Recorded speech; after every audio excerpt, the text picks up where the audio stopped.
Bershus Rabbi Willig, Bershus Rabbi Bleich, Bershus Chaburah Kollel.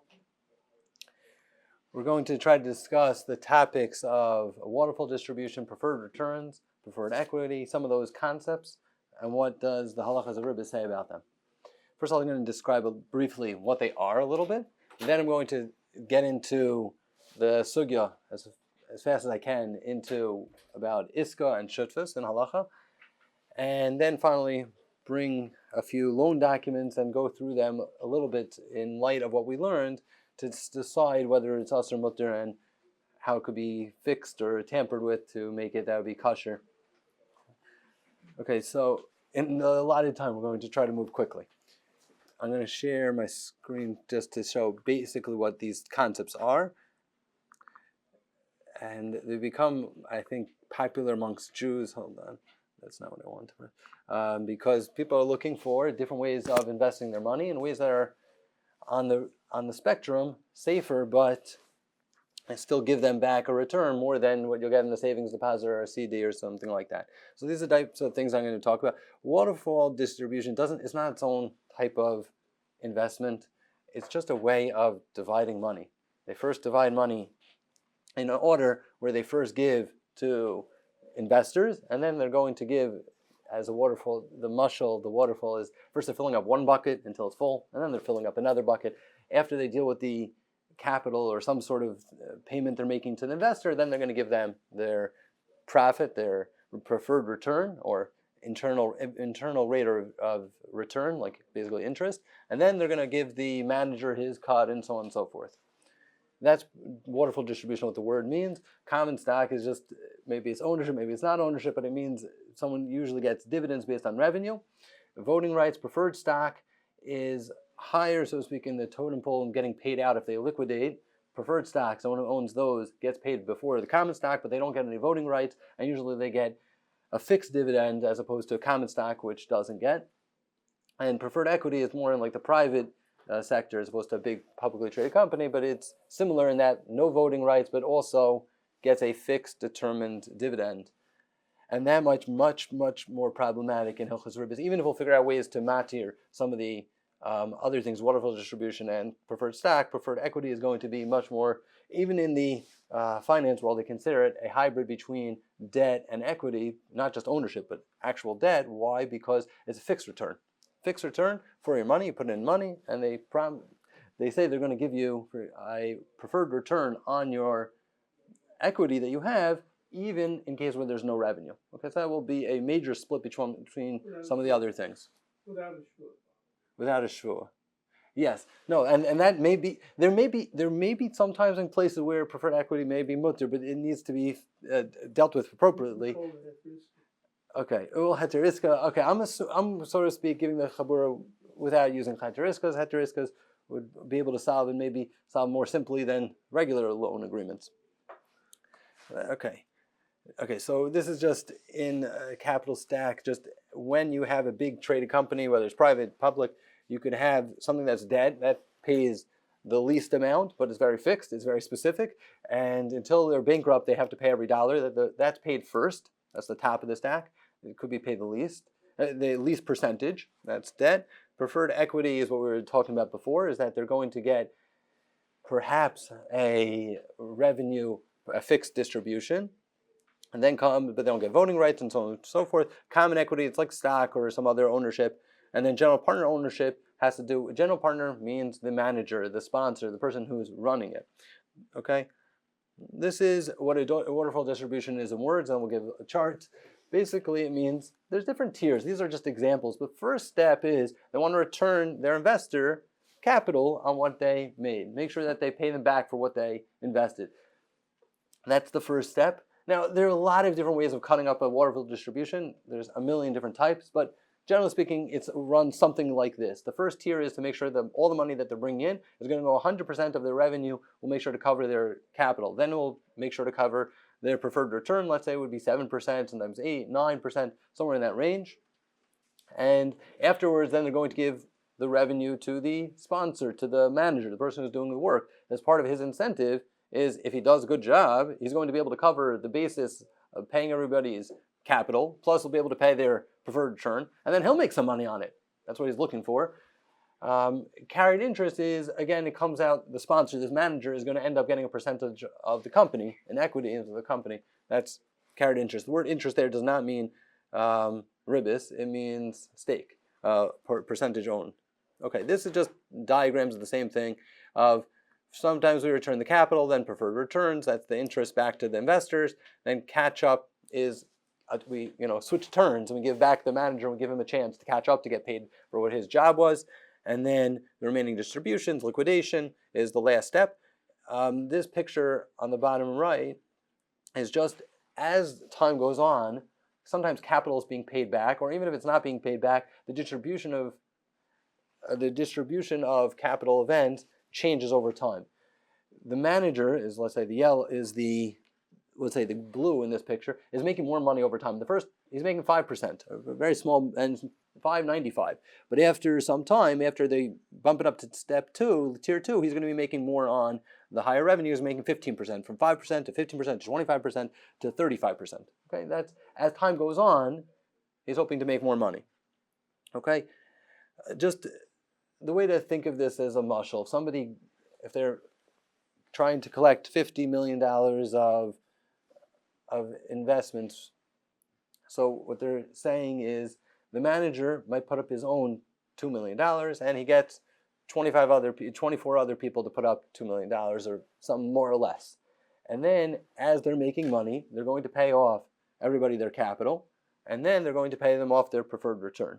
If they're able to pass both of those hurdles, then they're going to move on to paying off the manager another piece, whether it's the catch-up or get another piece of the company, and then they split up the rest of the revenue after that based on whatever tier they're up to. If they get 5%, if it's 15%, or the like, given to the manager. Okay? This is from Google's summary of what a waterfall distribution is. I don't think it's particularly accurate, and I think it may make a tremendous difference in halacha. I'm not going to base any of the halachas. I'm not saying anything halacha l'maisa. You ask your rabbi, your posek, your lawyers to figure out the mitzias, and then after you ask the lawyers, then you ask the rabbi. But one thing in this phrase, and there are many phrases like this when there are articles that are written on blogs or whatever about waterfall distribution preferred returns, that there's guaranteed return. A lot of times that term, guaranteed, in our ears of learning Hilchos Ribis is a red flag. This is for sure usher, but a lot of times their guarantees are not really guarantees. So that may make a difference in halacha. If their guarantee is really not backed up, not just that they change their mind, but they're not contractually obligated to follow it in many cases, so then that guarantee is not so significant. So just this phrase, what is preferred return? Guaranteed rate of return for the limited partner, that's the investor, before the general partner can receive their share of profits. I put a bunch of other concepts, but the guaranteed rate over here, the only reason, it's not really a misnomer, the guarantee. It's the guarantee of this before that, but it may not, but neither of them might actually happen. Okay? This is just some phrase of some company that there are many people that sell or want people to invest in their preferred equity or in some of these distributions, so they get a real estate deal, whatever it is.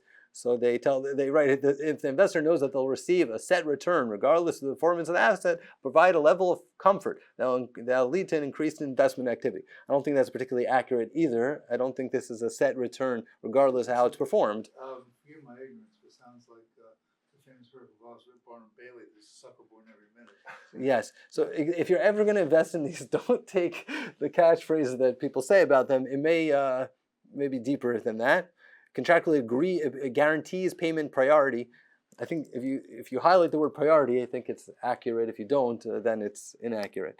Anyway, this is just an example of where the guarantee, so to speak, breaks down. Is, let's say there was $500,000 that was invested, and then they sell the building, the house, whatever it is. I don't know what you can get for $500,000 anymore, but then they sell for $400,000.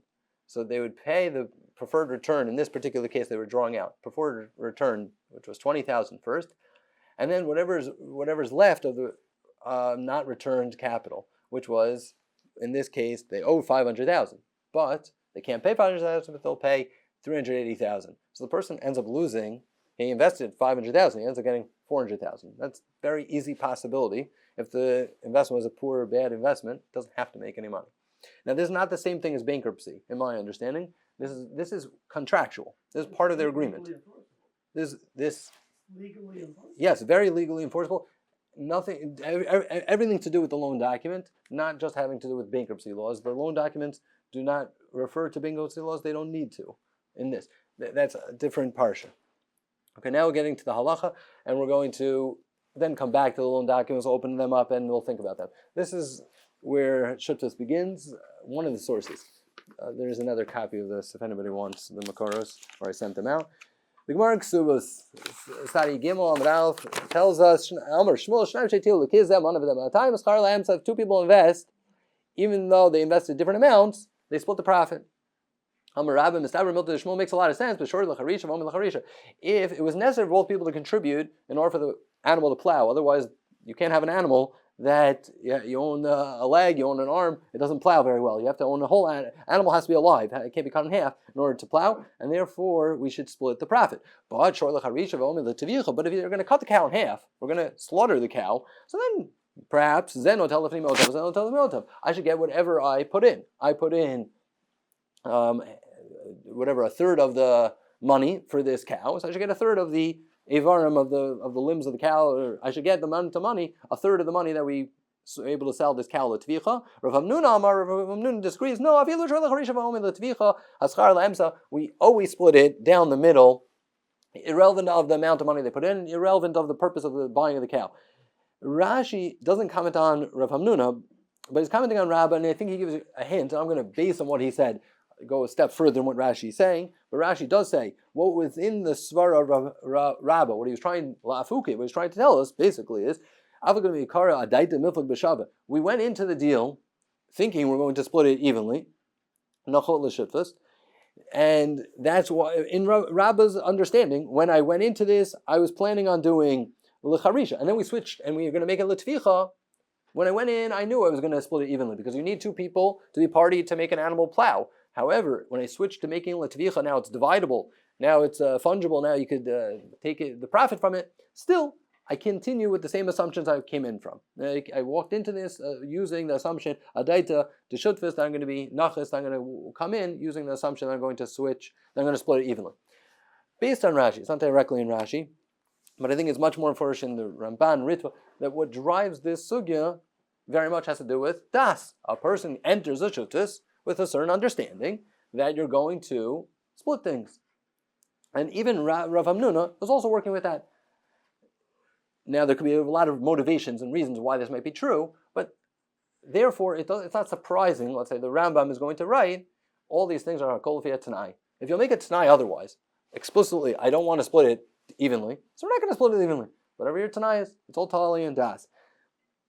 Now, there is a few machlukot rishonim, I put a little chart on the board, whatever, with what the Gemara is clear about is when I buy something, it's, I guess the bottom right is a little bit hidden, but if when I buy l'charisha and it comes out l'tvicha, that the Gemara is very clear. There are three, thank you, sorry for bother. There are three cases in the Gemara, or the Gemara starts Shnayim Shetilu Kis, and obviously they're investing in something. The Gemara doesn't clarify what the case is, but that's great. That's Shmuel.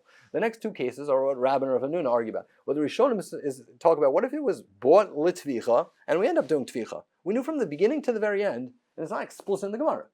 So the Ritva says, maybe the Ramban seemingly says this is Rabbeinu Chananel. The Gemara was very specific. It actually only talked about those two cases because if it would be l'tvicha and ends up l'tvicha, then automatically I assume I'm getting back the money I invested. I invested a third, I'm going to get back a third. However, the Ritva and the Ramban both disagree with this Yesh Omrim. They think, no, Rashi basically is trying la'afuke, that type of opinion. Rashi thinks the reason Rav Hamnuna gave us that case was to teach us a chiddush, and Rabbah was commenting on the case of Rav Hamnuna. But does he fundamentally disagree? He fundamentally disagrees in all cases. Even starts the l'tvicha, we knew we could split it up from the beginning to the end. We could split it up, and still we ignore that, and we always go la'emsa. We still do schar la'emsa. That's how the Ramban Ritva hold. Okay. Now, I don't think it fundamentally changes how we look at shutfus, but that's just a beginning aspect of this. There's another machlokas, the Rosh and the Rif, in terms of what happened when the Gemara says l'tvicha, we're going to do tvicha. Does that mean we did tvicha while we own it for our own barbecue, or it means we sold it? So the Rif says it means we sold it. But if we're going to do a barbecue, then we should actually split it le'evarim, even according to Rabbah. And the Rosh says, no, it doesn't make a difference. We always meant to split it. Even if we're going to make a barbecue, we're also meant to split it down the middle. Okay, that's Shulchan Aruch goes with the Rif. That's another machlokas. But again, I don't think it fundamentally changes the calculation. Now, what's the svara behind this? I put this is in Rishonim. The Rashi, I was building on Rashi. I said, Adaite dahachi nachos. The Rambam, I'll say the Ritva's language is nichale b'shetfutei. This is not on the sources, but the Ritva says, a person sometimes is willing to give in. I should really, and it doesn't make sense that we're dividing this evenly. I paid 2/3 of I sponsored 2/3 of the project. Why am I only getting paid half? That's not fair. So says the Ritva, no, it makes sense because sometimes you don't, even if you have some amount of money, you can't finance the entire deal. So you still required somebody to be involved in the project, and therefore you were nichale. It was okay with you, b'shutute. You wanted to make a partner as long as you agreed to the partner. So you understood that you're going to split it up evenly. That's the Ramban and Ritva. I wrote Rambam, I really meant Ramban, and Ritva, they both speak that out according to Yerushalmi in that vein. The Rid says a different svara along the similar lines. Sometimes certain people are better at business than others, and they're smarter, and they know how to do certain things better than others. And so I might be interested in getting involved into a shutfis, even though I might make less money on my dollar. I'll put in 200, even though the guy's putting 100, because I know he's really smart in business. It's a good idea to do trade with him. Okay, or he says another reason I didn't put this on the sheet. Or I had a great relationship with him. I didn't really care on the exact amount of money I was going to get back because I gave it to him as part of a evenly divided deal. Bottom line, what it sounds like all the Rishonim were describing is Shutfis is divided la'emsa because that's what people assume when they came in. Okay, now that doesn't involve ribbis yet. Now, in terms of what defines a shutfis, let's get into the sources. Okay, so the Rif, I'm going to stop sharing this, but the Rif and the Rambam have a major machlokas. For the Rif, it all depends on who put in the money, and this is one of his two proofs in the Gemara. And for the Rambam, it has everything to do with who's working on it. And they need to both be working on it to be a shutfis. Okay, we're going to come back to this soon. I'm going to stop sharing this, and we're going to come back to this at some point. Okay, now, in the sources, the Rambam, he quotes the Gemara, the details of some people make a shutfis. So he says, if you make a t'nai, it doesn't matter. You can even make it a very uneven deal where the distribution of revach is not equal to the distribution of the hefsid. The Rambam says, if you make it to that one party, the guy who invested less, he's going to get 3/4 of the revach. Vito Baal Ma'atayim Revia. The other guy's going to get 1/4. And then in Nifchatu, if there's losses, says the Rambam, Lo Yifchatu is actually told Shlosher Ve Haschar, the person who was getting 3/4 of the profit, the $100 person, El Revia Hefsid. He's only taking 1/4 of the Hefsid. He's 3/4 of Revach, 1/4 of Hefsid. And the other party, of course, got the raw end of the short end of the stick. Yazdesh Notel Revia Haschar. Shlosher Vayim in a Pachas. Harei L'Cholkin Kvi Mashehitnu. Shkol T'nai Shor Mammon Kain. You can do whatever you want when it comes to Mammon. That's the Rambam. Parak Dal Hilchos Shluchin Shutfin. Parak Vav, there he starts telling you a little more details about a shutfis. Shnayim Shem Yosef and Notim b'Mammon a shutfis. Two people both involved in it, they're both doing something. Says the Rambam, even if one person invested, but both are working, or is a nikra shutfis. And then in Pachto Tiru or is Amsa.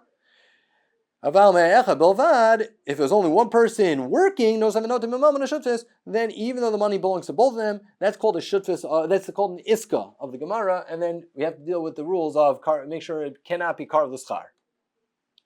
Now, where did the Rambam get this idea from?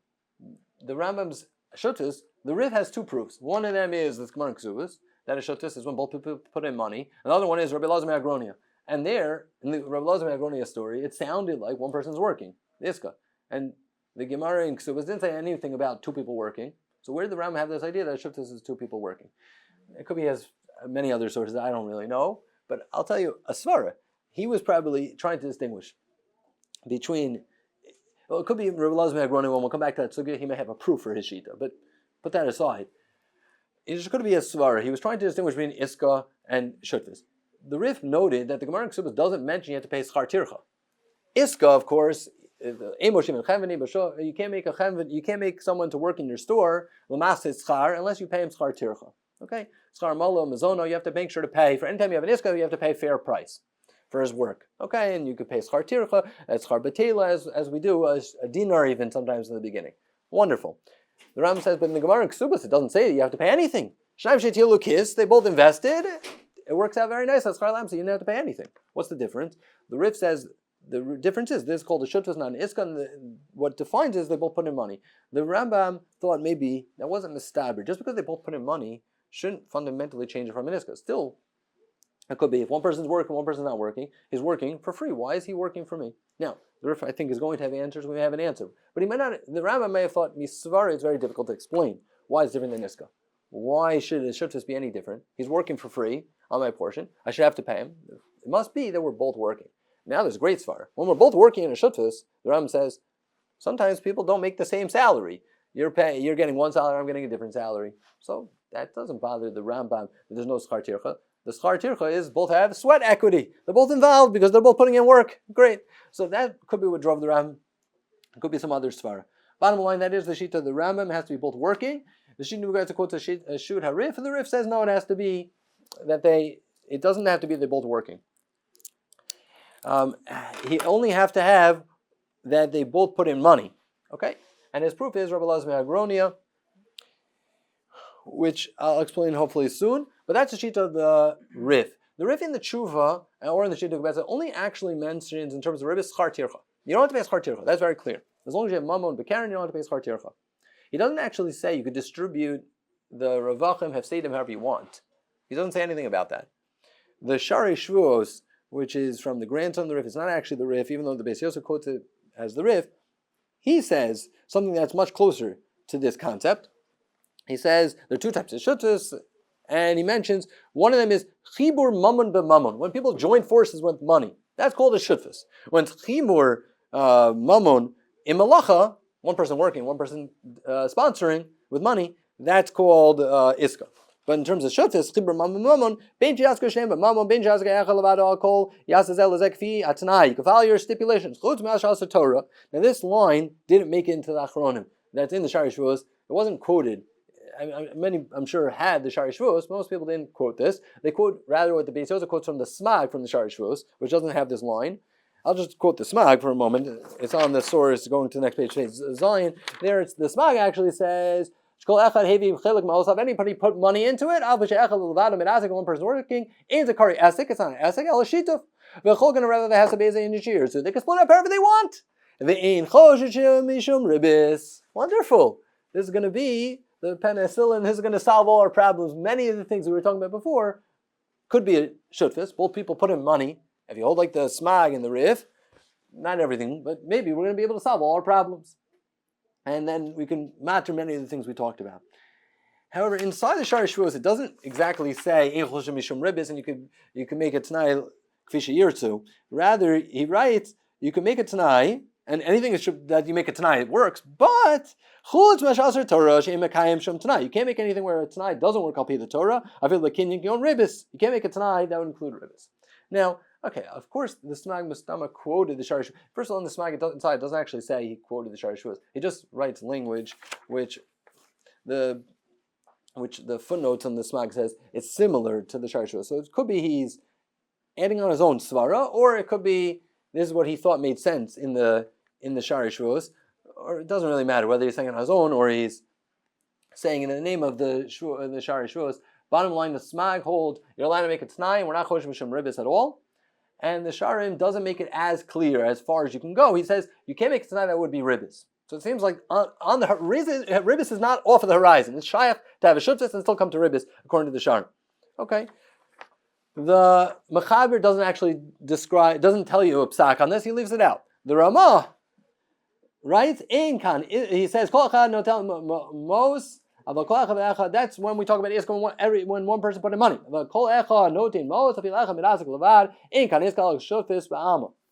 If they both put in money, then it's called a shutfis. He doesn't explain in terms of how they're dividing it, but the Ramah just writes there's no need for schar tircha. This Sif Gimel is talking about schar tircha. You don't have to pay a dinar from the beginning. That's the Ramah, it's mafurish. Could I divide it however I like? The Ramah doesn't quite say, but the Shach fills us in based on what it says in the Rishonim. The Shach over there is Tif Kapin Yud Gimel says K'she'en lo esek. One second. He says Shutuz V'Amal Chokim a Rev of a Hesed Be'ez in Shiyurtu. You can divide it however you want. Ein Choshim Mishim Rebis. Now, the Shach is being very loyal to what it says in the Beis Yosef. What it says, same words for word as it says in the Smag. Okay. First of all, before we get further and deeper into the Shach, do we hold the Shach? What did he say? What did the Shach mean? Not mean. Do we hold of the Rif? So, of course, the Ramah says the Rif. But let's talk about Sfardim for a moment. Do the Sfardim accept the Rif?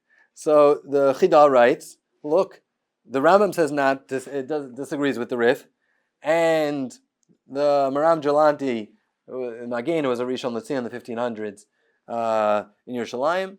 He also held like the Rambam. Mar al Nach, the Marikash, a few of them held like the Rambam on this particular psak, which followed the Rambam. We shouldn't follow the Rif. Okay? There's the Bedek Abayit in Simchav Hein in Choshen Mishpat that the Rambam is Mar Da'atra of Eretz Yisrael, and we always follow the Rambam, except when we don't. But the possibility is we should follow the Rambam. The Binat Adam says the Beit Yosef Pasak Kedat. First of all, he writes that the Ramah holds the Ramah is Mekel, and that's how Chachmas Adam is posek. Like as is the regular Ashkenazi all poskim are all passing like the Ramah. Ashkenazim Yosim Berad, the Bnei Yisrael Yosim Berad Ramah. But by Sfardim, it's not such a simple, clean-cut question, because first of all, you have the Chida, but there are further proofs that maybe we should follow the Rambam. In Choshen Mishpat,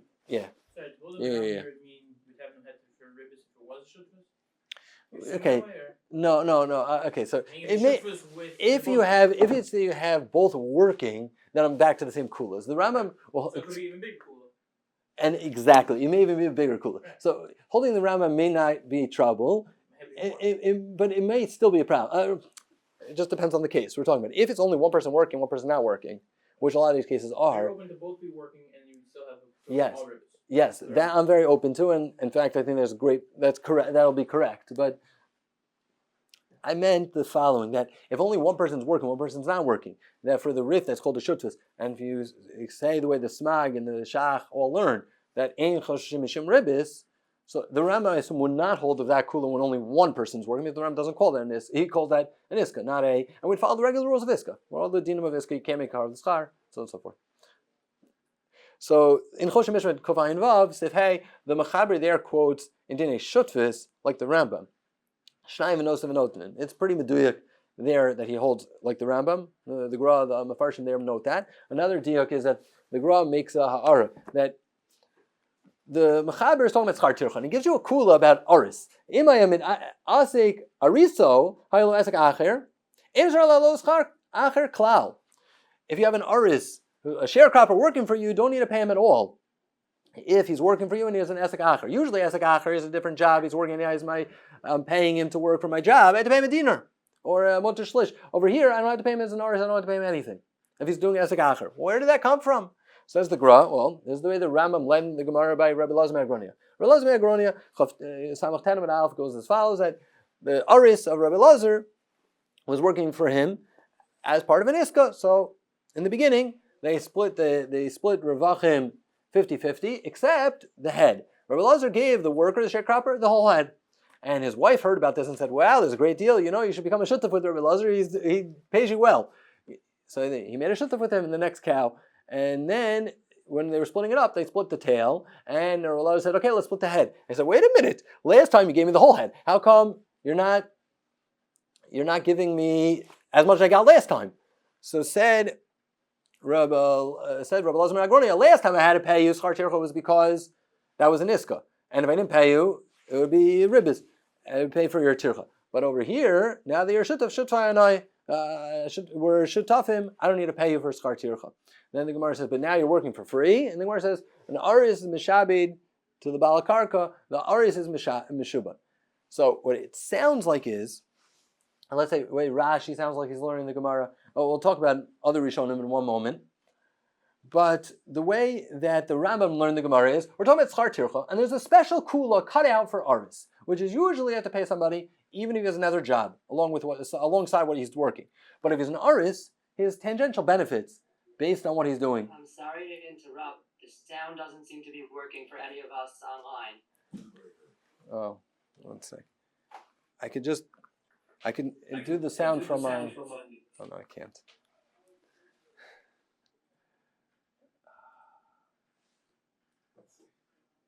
How about now?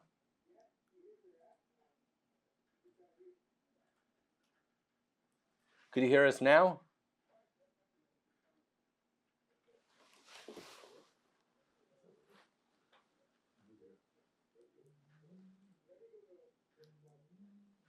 Can you hear us now?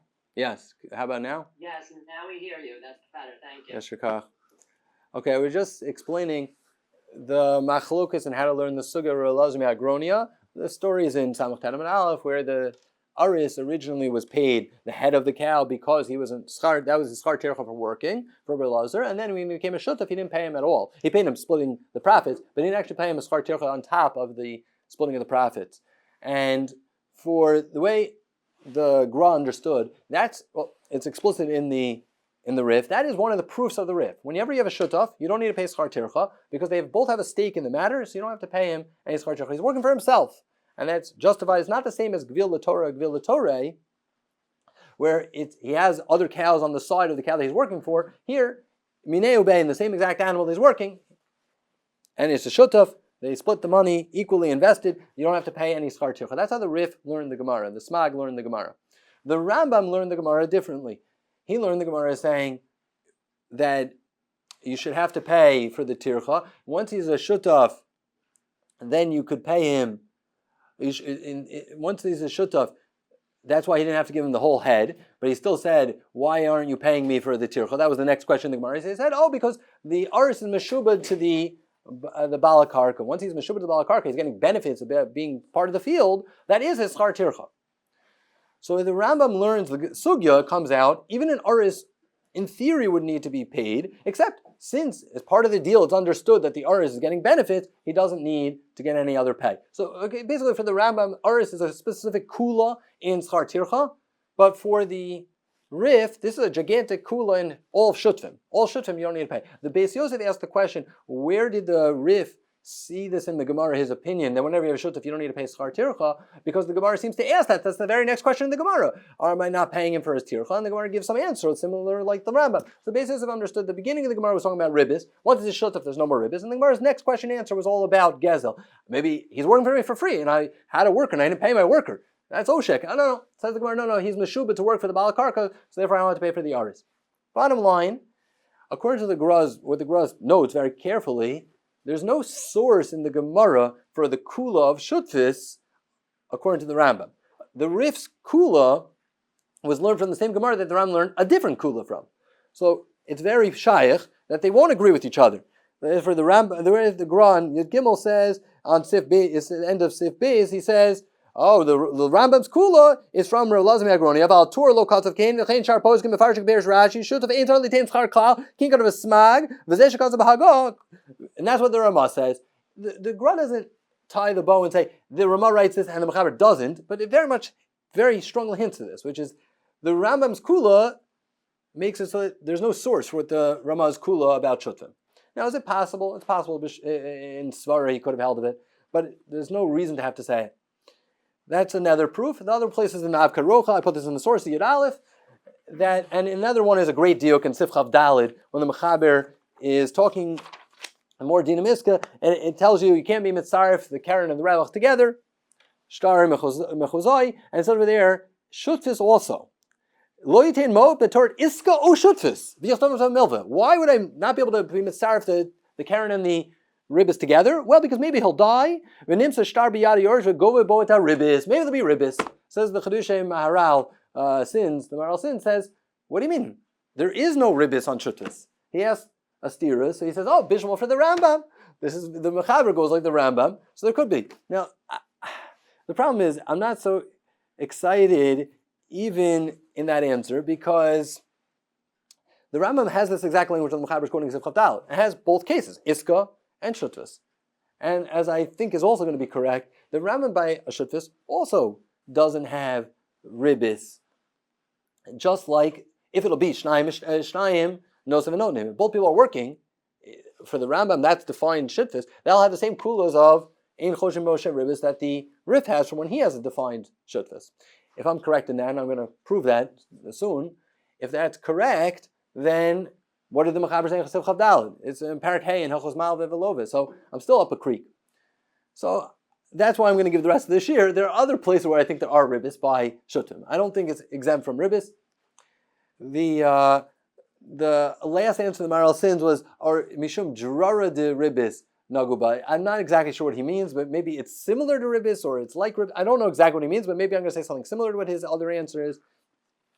Based on those 4 proofs, Milva Hashem or Moshe Alevi, he writes that that Sardim should pass in the Rambam, not like the Ramah, based on what it says Rosh Mishpat and the Avka Rochel.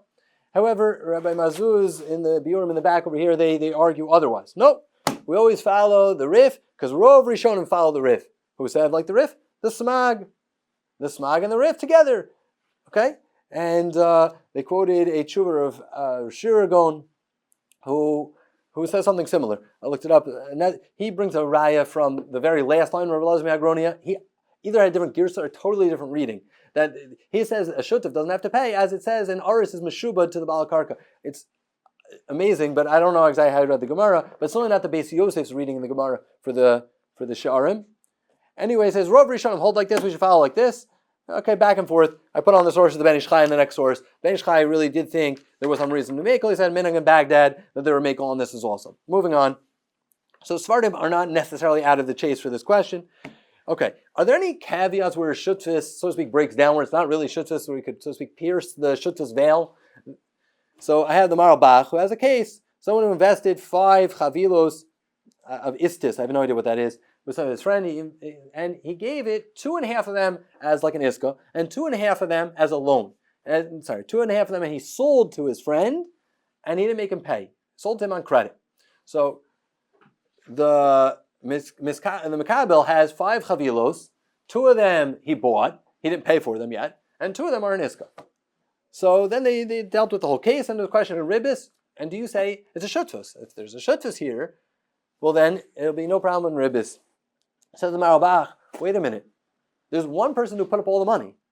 It's true that technically half of the, let's call them apples, 2.5 of the pounds of apples here belong to the Miskabel because he bought them, and 2 of them are the Iska. But since all the money originated with the investor, he just sold to him, and he sold to him on credit, so this way he'll buy it, so it'll become a shutuf. So, but that doesn't, overnight, in 1 second, turn everything into a shutfus. So it's still called an iska. Why? Because he's still being toreach bechinam. It's still like an iska that he didn't put any money into this. So it's not going to be a shutfus. Fundamentally, someone else put in all the money for the time being, and someone else is working for him to make him a revach. Even though he can make money on his own, but he's making money on halva. And if he's making money on a halva, and he's being toreh for someone else's for free because he has a halva, well then that's agar natar. Okay, that's derabanan. But that's an issue. That's the Marabach basically saying not everything we think is a shuttus has to be a shuttus. He didn't actually put in any money just because they engineered it with 2 different deals so it should look like a shuttus.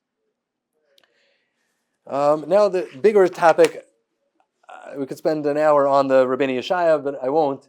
The Rabbeinu Yeshaya says to be kotes davar katzov even by an iska is asur, and it's a big question when he actually. Yes, please. So have you thought about how does the halacha of shutfus apply to, like you mentioned, the limited partnership, right? Where I'm going to get to that. The limited partners don't really have any power. It's really just a money receiving enterprise. It's the general partner that makes 100% of the decisions. Okay, excellent. Great. So I think a shutfus, I think that's absolutely still a shutfus in the Rif's understanding. It doesn't matter that he has contractually, he has no way, not a vote, he has no right, he can't even sign documents, he can't make loans for that company, he can't do anything for the company, the limited partner. But they both put in money. For the Rif, I think it's a chibur mammon b'mammon. They both put in money, so I think that would be called a shutfus for the Rif. Even though one person's working. You're saying the manager makes all decisions. Didn't put in any money, then. Oh, okay, yes. Then if the general partner didn't put in any money, then we're back to what I would think is an iska. Been for Rambam, been for the Rif, that's an iska. And for iska, as long as it's structured, so to speak, in favor of the investor, which many of these are, preferred return, I think almost by definition, is that way, then it's in his benefit, Karav L'Schar, Rach L'Hefsid, even if it would be exactly 50-50, it would be Aser, unless you make it an Iska that's Mutter, you have to make it so it's not Karav L'Schar, you have to pay him. There's a way that has to be correct, that has to be fixed. Let's say with the Heter Iska, but that needs to be fixed. And not simple just by paying Schar by itself. If it's still Karav L'Schar, that'd be a problem unless you have a Heter Iska. Okay, so it's very, very important. Yes, that will be a big breakdown, whether or not the general partner put in money or didn't put in any money. And that depends. I think for legal purposes, for taxes, it makes a difference. Also, if he has skin in the game, if the general partner put in money, that's more likely considered a partnership for tax purposes than not. But I'm really not an accountant or a lawyer. But that's what I've heard is more often the case, but it doesn't have to be, that the general partner put in money. But it doesn't matter. If he doesn't put in money, the halacha will depend if he puts in money. If he doesn't put in any money, it'll be an iska. If the general partner does put in money, then we're in shutfus world. Okay, I'm going to go straight through. There's a question what the Rabbeinu Yeshaya really meant. Did he mean I'm being kotzev with an iska that I'm going to give you 6% or whatever schar I want to give you, whether or not there's ravachim, or only when there is ravachim? Okay, I originally wanted to read the Rabbeinu Yeshaya as meaning only when there's revach, and I'm selling the Taz Chacham Adif Minavi was mechavin to the beginning of the rid, not the end. But the beginning, the basic premise of the rid is that the Miskabel, the Mikabel over here, is buying the revenue, the possible mazel of the nosin, the investor. He's buying and saying, I'm going to give you a fixed amount, irrelevant of what this actually makes, and I'll keep all the profit, and depending if I make a little or I make a lot, I'm going to pay you a fixed amount every year to buy the revenue from you. So just like I could sell this to somebody else, so why would it be a problem for me to sell it to the Mikabel himself, the manager himself? That's what Rabbeinu Yeshaya says. The Chachmas Adam, as a side point, asks, this is Davar Shalom Olam. You can't, how can I sell Revachim that didn't yet happen? So that, the Achronim note, the Ksos in Davar Shalom Olam, in Reish Tet, Sif Katan Dal, he notes that you can make there is such a thing as most leperos. You can in debt have a shibud on investments that whatever Revachim I have, will be sold to you later. His rayas or Rav Chama by Moger, he has a few rayas in the Gemara, but I'll put that aside, Davar Shalom Olam. But assuming that the Rid and the Taz say you could sell your portion of the Revach, the Rid still says it's Mechzik Karibis. Bottom line, though, I eventually am the way my Chavrusa read the Rabbeinu Yeshaya as does, and I think in the end of the Rabbeinu Yeshaya it's more convincing this way, that the Rabbeinu Yeshaya is really only answering directly when I'm kotiv to give him whatever it is, 6%, some davar katzav, whether is or isn't any revach. The reason I think that's more convincing is his comparison to Rav Chama and not to Chakir Narshai, but Shtar Machozai. And the Gemara says, Mi yemer dehavi Ravcha. So it seems that fundamentally, if there would be Revach, it would have been Mutter, but the problem is we're code safe to give him whether it is or isn't Revach. Okay? That's the Rid. For sure, whether or not I'm right in the Piskei Rid, the Shach and Taz both learn that the Rid is talking about, I'm kotzev him davar kotzev. I'm going to give him a fixed amount. I'm going to give him a very fixed amount. The Rebbe is going to discuss this tomorrow, so tune in on what the right reading is in Rabbeinu Yeshaya is, but it's a machlokas. The Itter also may have an opinion on this. Beis Yosef quotes in Sif Chapez, it's in Tavav over here, not in how to read the Rabbeinu Yeshaya, but his own opinion when they're kotzev. He says some people want to tell him it's Karv L'Schar.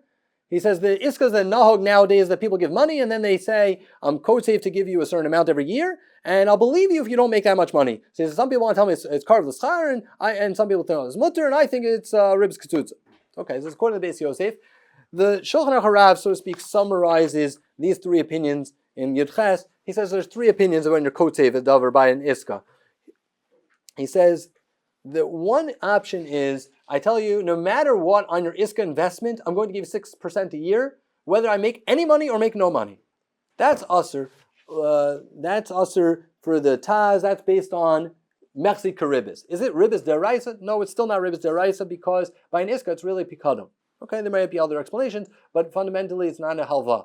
That's problem number one. What happens when I tell you, out of the revenue, I'm going to give you a davar katzav. You'll make 6% if I made 6%.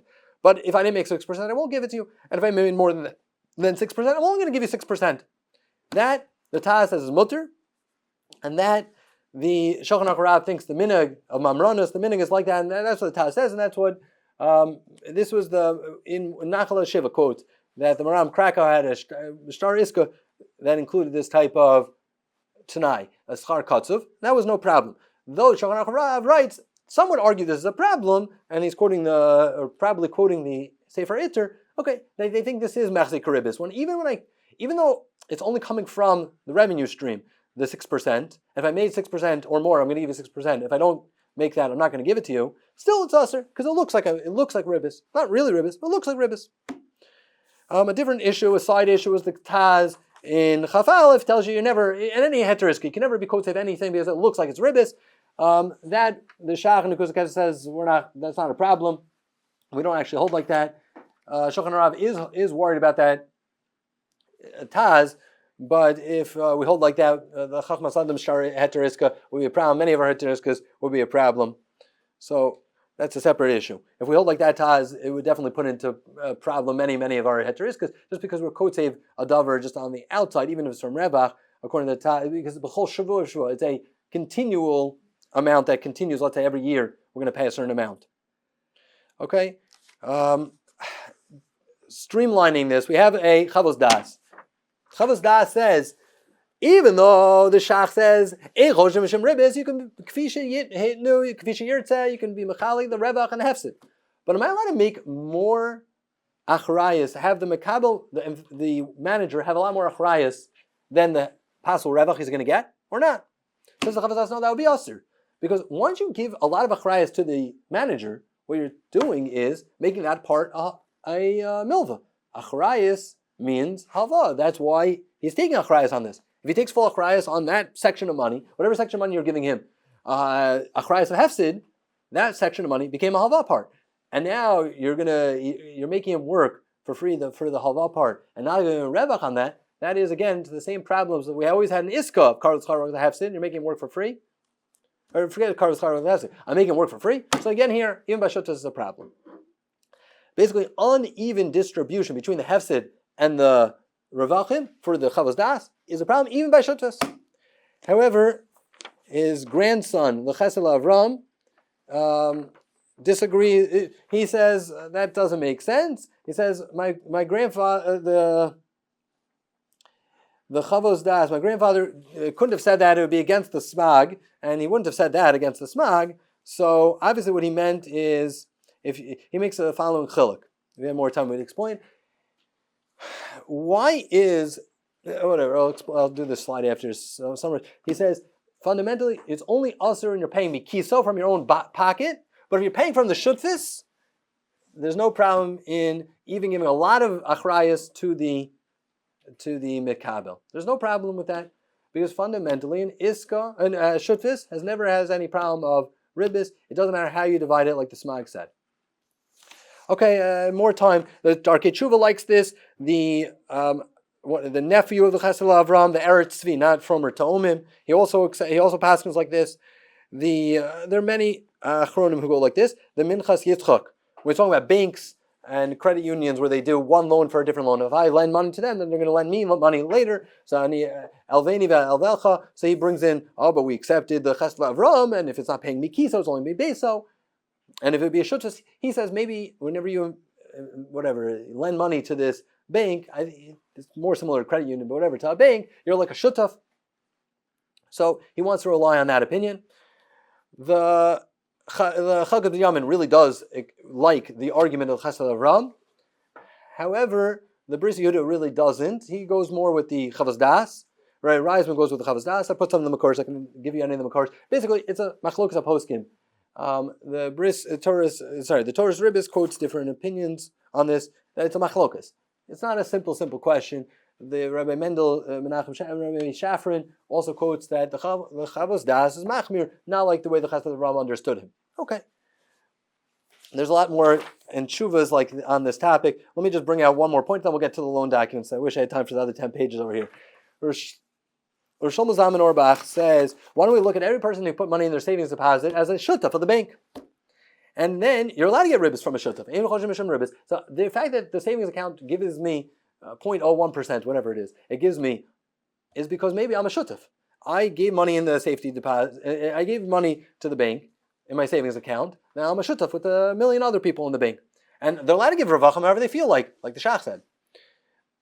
And he doesn't bring in the chavas das, but he seemingly negates the chavas das or is not excited by it. He says, of course, you can have what we'd call preferred returns. He says, of course, if you make two people make a shutfis, and Reuven's worried about getting money back, and Shimon's not so worried. So he says, in the first year, we're going to give all our revachim to Reuven. Second year, I'll take all the revachim. He says, of course you could do that. What we'd call preferred returns. He said, that's definitely not a problem in ribbis by shutfim. So he says, maybe by bank, that's what's going on. But then he runs into trouble. He says, Sarachian, though, because there are other things. We're going to get new shutfim later on. And we're going to have to then... The bank's mechayev? Even if there's hefsed. Okay, so Rosh Hashanah doesn't get down that road, but yes. Okay, so he says it for a different reason. Two reasons why he doesn't think it's a shutf, because we continually add more shutfim. And okay, but many of the contracts we have, we dilute revenue and capital a lot of times, often. But okay, the other thing he brings in is what happens when we don't make revach, what Rabbi Blake brought. And so he said, fine, we're just getting revach earlier. When we'll make revach, then it'll be fair. Right now, I'm giving a return. Eventually, everybody will get their portion. I'm just giving preferred returns. I'm giving it earlier. Reuven will get this year. Shimon will get next year. You're right, we didn't make any revach this year. But I'm giving out money. But the problem is, he says, the problem with this is, he says, what happens if they don't make a revach until the person wants to take out all their money? He says, they should have a clawback and say, well, these 5 years where you're part of our bank, you're shutef in the bank, we lost money. You should take back money. And many of these preferred returns absolutely do have clawbacks to taking a lot of money back, and we'll get to that. That might make things better, but the banks don't have any of that. And so Rosh Hashanah says, obviously, Sarchian, if you can really call this a shutfus, in Mincha Shlomo Chavches, in Paragraph Baram, he's not saying Lamaisa, he thought it was a shutuf, he thought that it was a svar. But basically like this, what I wanted to raise is that there are basically many cases where it's impossible to say that just because we're using the term shutfus, we can matter also a ribbis in the world. For example, what's obvious, if you give him all the achrayas, the mekabel, the manager has achrayas on every penny of it. Well, obviously it's not a shutfus anymore. That everybody agrees to. The Divrei Gaonim, quoting Rabbi Yitzchak, as quoting Rabbi Avram Yitzchaki, Rishon LeZion, 1700s, Chavrusa, the pre-Chadash, he writes that if you would give preferred returns, whatever it is, on the first year 100% to one party, he said that would be a problem even by a shutfus. At some point, certain poskim are not excited by calling something a shutfus and giving somebody all the returns. For example, the Marshdam, I had time to go through it more carefully. He brought Rabbi Bleich was saying, a shutfus where it gives davar katsuv bein yerevach ben loya. I give back revenue no matter what happens. When I make losses, I give you back revach. That already is also, and he says it should be an Issa Daraisa. He has a lot of arichos. Marshach, a student, there are a lot of nuances in each of these cases I wish I had time to describe. Fundamentally, he says that's also an Isser. He says it's Pasha Daraisa like 8 times. It's obvious, and it's Daraisa, there's no question. So at some point, based on, let's say, the Marabach case I started with, where all the money was provided by one side, even though part of it was on credit and part of it was from an Iska, but like at some point it's not called a Shutfus anymore. Because just because we use the term shutfus and it happens to look like two people are putting in money, fundamentally it's not a shutfus. Now, what it really draws to the question is, why is it that ribbis is exempt? Why is shutfus exempt from ribbis? Like that, a magic, wand. We call it a shutfus. He puts in $1. You don't need any hatiris because all of a sudden you can do all the ribbis in the world. Obviously, that's not true. So, what's the svar? So, if you're the chavas das, it's not even a problem, because for the chavas das, a shutfus is just a kula in schar tircha. You don't have to pay schar tircha because he's working for himself. So if he's working for himself, I don't have to pay for his schar for his working. It's in the same animal, not gvil the Torah. Fine. But in terms of revachim, you can't give more revachim or take more achrayas by a shutfus than any other iska. That's how chavas das learns. So for him, it's very easy to justify why there's no ribbis by a shutfus, because you're not really doing anything more exciting than it is an iska. There's something else. Maybe it's not going to be deraisa because it's pikadon or whatever the halachic status of an iska is. However, what if you disagree with the chavas das and you're more makel? Like the Chesed Avram, the RIETS, the Slach in his drushes, he talks a lot about ribbis. He has some cases that are similar to this. It does sound like he is disagreeing. He doesn't quote the Chavas Das, but it seems like he does not accept the Chavas Das. There are many who seem not to go with the Chavas Das. The Shlomo Zalman Auerbach seems not to go with Chavas Das. Chol Binyamin, Paskins, right? RIETS thought there's grounds to be lenient against Chavas Das. What's the svar for that? So I have three svaras. Why could it be the Chavas Das? How could you argue the Chavas Das? Like, how could you justify why there's no ribbis in Meshuttas? So this might be, the Chol Binyamin says, basically I'm paying, it's in the sources, I'm not going to read it inside, I'm paying for one person's skills or one person's connections. It's beneficially part of the Shuttas, even if we don't split it up evenly. It's not Mishum Agar Nutter. There's no Agar Nutter on the table. The reason I'm giving you extra dividends, even though I'm the manager, I'm taking a lot of achrayas, I can take a lot of achrayas and give you a lot of revachim. Why, says the Chol Binyamin? Because when you're part of a Shuttas, you're entitled to make money on your money, and sometimes it's worth it for you to pay, even sometimes schar kotzav of some sort, so that to be in connection with this guy. Everybody likes to do business with him, so it's worth it. So it's unlike an iska, when one person put in money and the other person's working. So why is he working? He's working for you for free. By Shuttas, they're both working because one person's working because they both have money in this, both have skin in the game, and the fact that I'm even giving him an advantage in terms of revachim hefsedim is explainable because of connections that he has, or he does business better than me. That's the Chol Binyamin. So I'm paying him for that. The Nesiv Shalom, he says it's a teva hashutvim, it's a whole different mahalach, but it's somewhat dome to Chol Binyamin. And Chesed Avram, he says because there's no shiva to go. Okay, I made this chart, which is going to be the nafkaminas, and then we'll see the loan documents. Is what happens if I compound my revachim that's kotzuv from a shutfus? Is that asur? I say I'm going to give you revachim on your revachim. So if you're saying it's the Chol Binyamin, it's hard to justify because at some point it really looks like it's just a loan, and I'm giving you back interest, and I'm giving you interest on your interest. But if it's a payment for your benefits that you gave me, why should I be giving you benefits on top of other benefits? The first benefits, they give me bigger benefits. You see the shalom, maybe yes, maybe no. If it was created with a loan, that was the Marabach case. The schar, when there's a revach, probably is mutter, or according to many poskim mutter. And then schar kotz, when there's no revach, should probably be also according to everybody. Maybe the Chalasis of the Ram might allow such a thing. The Marshdam was talking about something over here. We'll finish. We'll now look at I want to look at a few loan documents and just think about this lahalacha. Okay, I'm going to share. Can you see? Yeah, you could see. This is the last page of the packet. This is just 2 paragraphs of investment. These are from private placement memorandums. People that want people to invest in their real estate or private equity investments, and they tell them all the things they're going to promise to give them in distribution. So these are 69 pages. I picked out 2 paragraphs in this. Now, I printed 2 loan documents for Rabbi Leich to see, but we'll go over those after more in depth. That I have Rabbi Reese's psak on. These two I have in the packet are public ones. I don't have Rabbi Reese's psak on. This one, I'll read some of it. Okay, this is the Rock Step hometown one. This is in the document, page 19. Any net cash of the company, whether generated by ordinary operations of the company or sales, exchange, or other divestments of assets, basically however much money they're making, after paying expenses of funding, reserves will be distributed as if and when determined by the manager as follows. Basically, there are a lot of other clauses that doesn't always get paid. But how is it paid when it's paid? First, to the members pro rata, according to the prospective unpaid preferred return, until each member receives an amount equivalent to 8% for class A, B, C, whatever. This is preferred return. Okay, I is preferred return.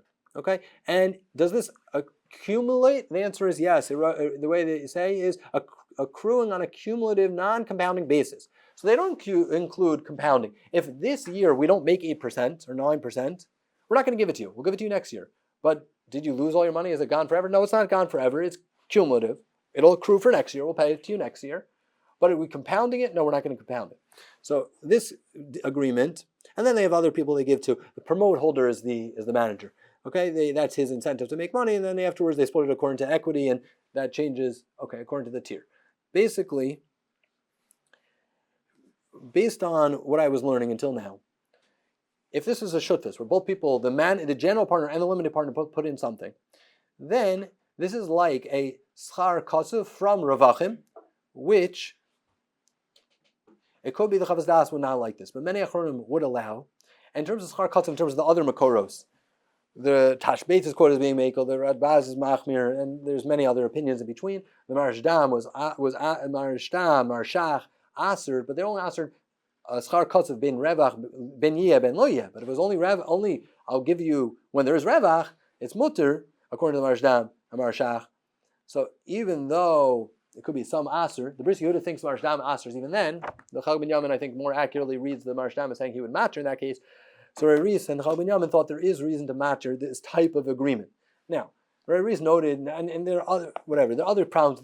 You have to deal with shtar very carefully. Sometimes it says if we take a loan out of the bank, everybody else in the company is a guarantor for the paying off the loan, and if one person pays it off on somebody else, that'll be a loan to everybody else in the company with interest. Well, then that's Ribbis Ksuta. That type of line needs to be removed, or needs a heteriska if that is included. Just being a guarantor to begin with. Because anyway, a problem in Kofayin for the Mechaber, to being an Arv Kablan, separate topic. Those type of issues can be dealt with. Could be removed, could be fixed. But this type of distribution fundamentally could be mutter b'yeshatzis, according to not all poskim, but some poskim, in my understanding.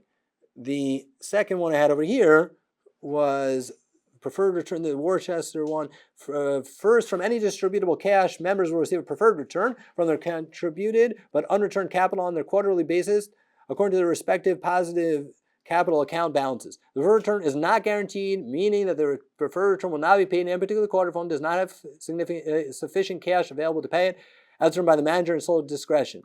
This is the part that I really needed. If anybody is trying to be machmer on these, you could pick these to invest in. The preferred return is also non-cumulative. This one says if we make revachim, we give it to you. And if you don't, we won't even give it to you next time either. According to this one, I think even the machmer tava la bracha would be excited to invest in such a thing. You might not make as much money. But they're not schar katsuv. They're telling you, we're capping your revach. If we'll make 28% this year, we're only going to give you 6 or 7 or 8, whatever. We're going to give you a certain amount. But if we don't make any money or make less than that, we will not give it to you. So that I think is, according to Chal ben Yamin, mutter. Now, I have 2 other things I want to show you to more carefully investigate. These are the ones that Rabbi Reis looked at, just to show one that an extreme, just so that they're not all identical. This is preferred equity, not the last 2 documents I was talking about was preferred returns and Waterfall. This is preferred equity. Preferred equity is much closer to debt, and here's just an example of why. Here in their distribution, the way they say it is, I think this is going to be also according to Kuliyama, but let's see if it's true. Distributions until the repayment in full available cash will be distributed to the members as such, First, to preferred investors, and then to the special investment return. Second, preferred investors, we give them all fees and expenses.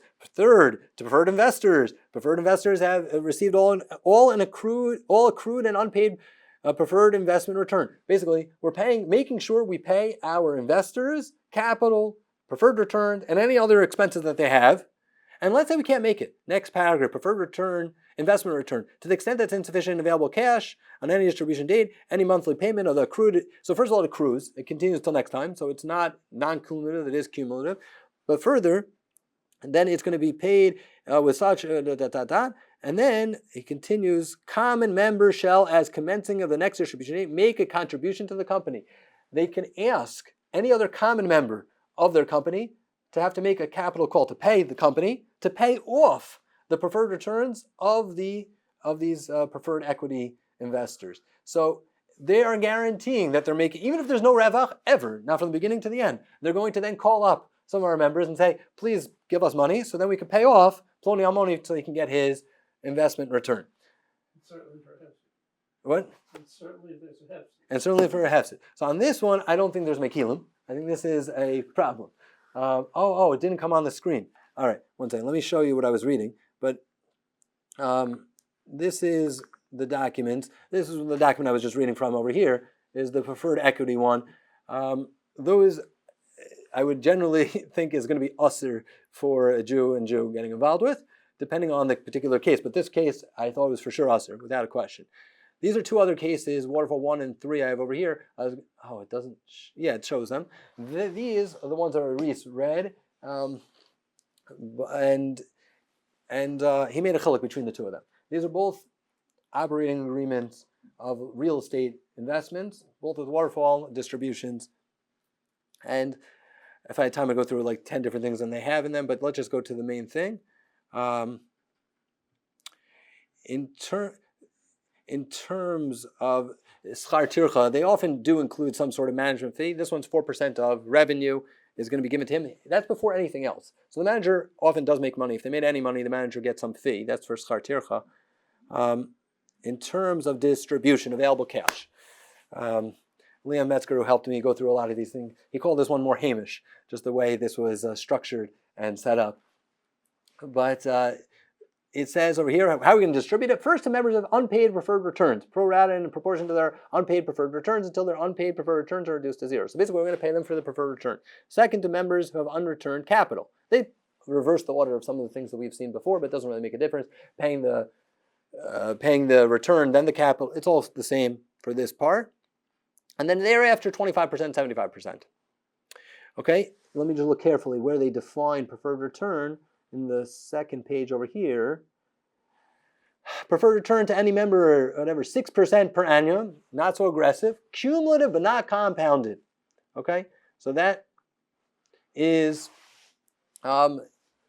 in Rabbi Rees's understanding, there was reason to matir this without any heteriska, because there was schar tircha given to the worker, but you didn't even need that because it really is a shuttas. Both people invested, and it was given from Ravachim, and it is cumulative.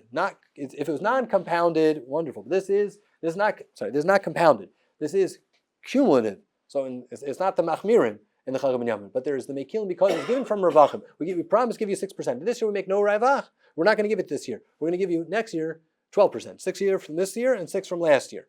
So this, it's only ever paid from ravach. And it comes out all 10 years or whatever of the investment. It makes no ravach.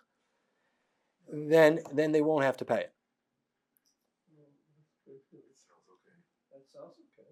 Like the older, you go to the area, you buy yourself one time, and you can look at lost in between, but the others are out. Right. Okay. So okay, good. So there is something to say for this case. However, the other one is a little bit more aggressive investment. Did it ever occur to anybody to couple this with an insurance policy? Okay. So I'll tell you the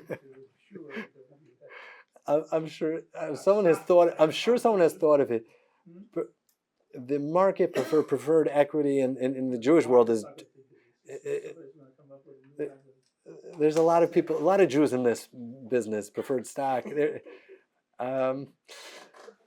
So this was the other agreement that Rabbi Rees looked over, and here it said, one second, it's H. Yeah, distributions first are given to each member that has a member loan. That's a separate point, and this really was a problem. It was if someone made a loan to the company, then they give them 9% on their loan. That's a separate thing. I'll make the point over here, which is almost everything we've been discussing is a dirabanan. Even the Marshadam, who says schar kosef when there's revach or not, and he says it's deraisa about 6 times. The Marsha says 8 times. The Shevet HaLevi thinks they just mean it's still only dirabanan. It looks like it's revach because fundamentally it's still like an iska. They can't use it for anything else. Lo l'mishtei be'shechra, and there are other reasons. Might be there's no shiva l'guf to make it so it's not deraisa. Now, if you hold like the Rav Moshe that when it's LLC, it could be he would match some of these cases. The Rav Moshe who holds many of these cases, we're talking about LLC, someone with limited liability. General partner, the word general means it has to be unlimited liability for tax purposes. Limited partner means he's limited liability. The general partner has unlimited, but what they do as a cover-up is the general partner is often himself an LLC. So it ends up that one person, nobody's taking any shiva l'guf. Yeah. They do that. They do it because it's cheaper for tax purposes to make it a partnership than making it just one big LLC. But our purpose, if you held it purely a Ramosha that you're allowed to take interest when the borrower is an LLC, a lot of these cases the partners are LLC. That could be mutter. But I'm assuming not like him, not like Ramosha. So then some of these are an issue. So one more time on this last one I had over here. Third, to the limited members who invested cash in the amount equals 7% return on their capital. Basically, it should be a comma over here, but it means anybody who has invested cash, we're going to give them 7% on their capital contribution, compounded each year. It means if we didn't make money, I'm going to give you 7% this year, even though we didn't make any money. Now I can't give it to you this year. I'll give it to you next year. But I look at it as your capital as though it has increased 7%, and next year I'm going to give you 7% on a not $100 but $107. So I'm going to give you compounded.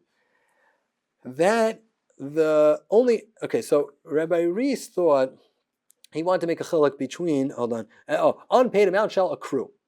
So the first Rabbi Reese thought it should be usher based on the word accrue. If something accrues, it means we owe it. We're saying we owe money, whether or not we made any money over here. Cumulative just means we decide how we're masne on a kvitanai, ravachim and the hefsedim kvishyirtze. Fine, that's cumulative. I decided arbitrarily 6% this year, next year 12% because I didn't give you the 6%. But when I say accrued, it means I really owe you. How can I say I really owe you? That's the Marashtam. He thought it was usher. Then after a long discussion with a lot of people looking at these documents, I thought that even accrued fundamentally comes out similar to cumulative in terms of dollars and cents. It means the same thing. But, and many documents used in the same sentence. But one thing that Reese was not willing to go back on was compound. Meaning, if it wouldn't have been compounded, some of them don't have compound. Compounded on the accrued. That he thought is problematic. Meaning, if it wouldn't be compounded, some of them are just cumulative, accrued, but not compounded. He thought, once it's compounded, sounds like it's a problem. I can imagine someone had told me that a certain Talmud Chacham was matir, even certain types of these distributions. I could imagine, based on the Chassid Avram, I could imagine certain siurim how you could matir, because fundamentally a lot of this it's not like preferred equity. We're going to call people up to have to pay you back. Fundamentally, it's only coming from the general shutfis. Correct. Fundamentally, it's somewhat a shutfah, and it's only coming from ravachim. And when we liquidate and we don't have any ravachim, we won't have to pay it, even if it was compounded. That could have been a salah hakal even by compounded. Lamaisa, we try to learn these different topics, and it's not simple. But one thing for sure to take away is you can't possibly paskin on these without having seen the exact language, because it's mechalik very, very, very delicately, carefully between each and every case. Okay. Thank you. No, it is because the thing about Hamtzah is the thing I can get around it. Has nobody ever thought about Insurance coupling? They will. They're not worth. The people selling the preferred are trying to get everybody in the world to buy their thing, but they don't make as much as they sound like they're making. They tell. Not my problem. The reason I think a simple reason they want to do it is they're just not going to make any. They're going to make very little money. No, if you're looking to structure this in their place and without using a doesn't really make much sense. The way to do it is to write an insurance policy against it. Now, as soon as the insurance policy is enforceable, it's a separate problem. But even if it's enforceable, they don't want to lose from their. They're making if they're really. No. That was everything. If they're. Sure you can. Why not? If they're only making 6%, and then they're going to start losing another percent. Lawyers did in the 1300s. That's what they did. If you're looking, you don't need an insurance. For most of these things, the way they look is the bottom last dollar is $135 million. $135 million until I'll lose my revenue. So like they're pretty confident. You don't need insurance companies. Built into the system is a lot of guarantees. I'm calling on you to provide more capital. No, that sounds risky. I want to find out ahead of that also. That's what they do. What I've heard is that's a very Jewish business, the preferred equity. It's a very small business in the world. Because Not with my retirement money. An insurance company's going to write a policy for Southern California, say they're fault, or Florida. they actually limit. They don't let anybody buy these things. You have to be an accredited investor to buy these things because they think someone who's a fool is going to buy them and then get upset. That's what I said. That's to go back to Water Bailey. Suckers born every minute. They're just looking for suckers. I don't know if it's a bad idea. You have to ask a financial advisor if it's good. I'm going to stick with my pension, my Social Security, and that's it.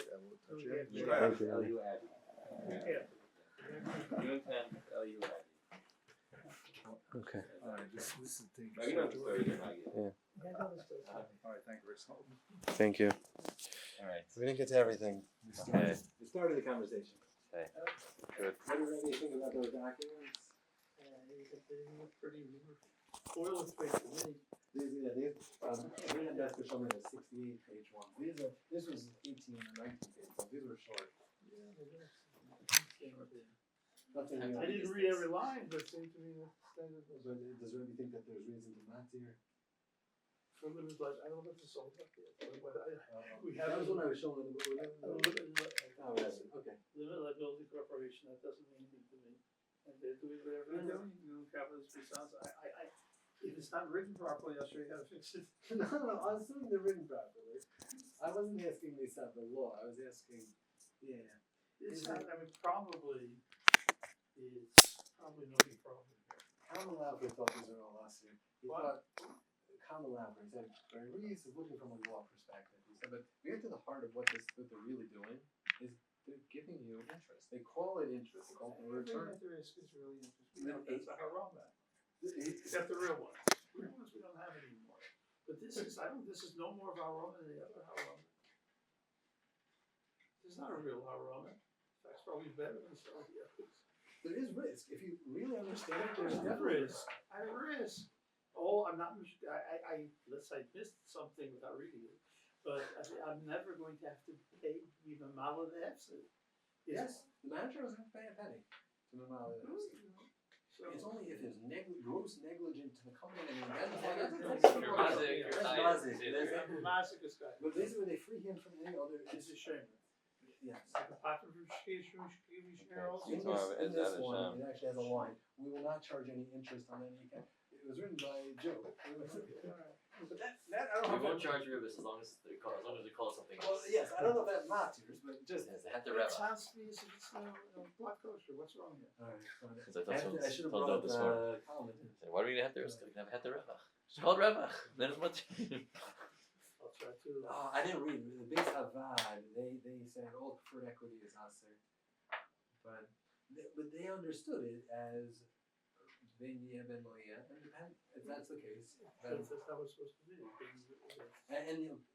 And you said That's not what it's supposed to be. no, but they also wrote they had to pay me kisa, which if that's No. the case, You never have to pay me kisa. if that's the case for sure, it's like Here, you don't pay me kisa. it could still be us. You don't pay me kisa? If we pay from your capital, I'm losing my capital because of him. Because of the AC. Because of the ASA. So, that's what it's here for. But Of course I'm if losing the my capital. manager would lose That's not his called me money. kisa. Okay, so I'm losing my. Rebbe likes that story, but Rebbe doesn't hold. Does Rebbe like the Chesna Ram Svara? It's very similar to Moshe, just specifically. Forget it. Doesn't exist. You don't like Shiva Haguf. No, that's nonsense. I thought I Non-Shiva Haguf. Chesna Ram, he's before. I can years before if Moshe. that's true, I can. I don't need anything. I'll call in the poitiki. I'll put in the word apoitiki, and then it's clear. See, there's no shivud other than whatever I put into this little ASIC here. He Well, thinks it's- that's the reason why why Iska is not the Raisa is because there's no Shiva Haguf. He says that. He is a Shutz. It's also not the Raisa, the same reason. Told you that. It's not the reason everybody else. Then it's easy to do everything. Right? And why did anybody before the Mar was interested in it? And it was so simple. The simplest thing in the world. I'll lend you money with a plate, and I'll charge all the rivers I want. And by the way, I haven't read them, but there's a whole series the Media has a magazine. And the magazine has a halacha column, which is good. Orlean writes it for Mary Orlean? Yeah. He's good. It's good. It's good. There are lots of things, but it's basically it's very interesting. You know, whatever the business problem was, lot of gurus. Now, in addition, they're having for a couple of weeks already a different column. It doesn't have Orlean's name on it. It doesn't have Chaim Cohen's name on it, and it's about ribbis and mortgages. Just telling you it's there. I read things that I didn't understand. I mean, it became things I don't even remember them anymore. I hope they got the Metzius right. If they got the Metzius right, they will be done on the Metzius. But how the mortgages are structured, how they're not structured, Don't know, never bought a house. No, mortgage is more important. This stuff, you and I aren't going to invest in. But most, Also, some of them have like you have to start by 100,000. Like they don't even take investors. they're not going to take you and me. It's not for us. But lots of people, you and us, we have mortgages on the house. The people buy houses. Right. Yeah, I've never. I don't own a house. So. I don't own one either, Right. but that's very common. Yeah. I mean, But I think the people that do this are people who are investing in like this in professionally. You and I are. You and I are. Well, I don't think so. these are professional investors. They're really the Bali ribbons. They're looking for their rivers. They do ribs for a living. Yeah, that's it. They make no bones about it.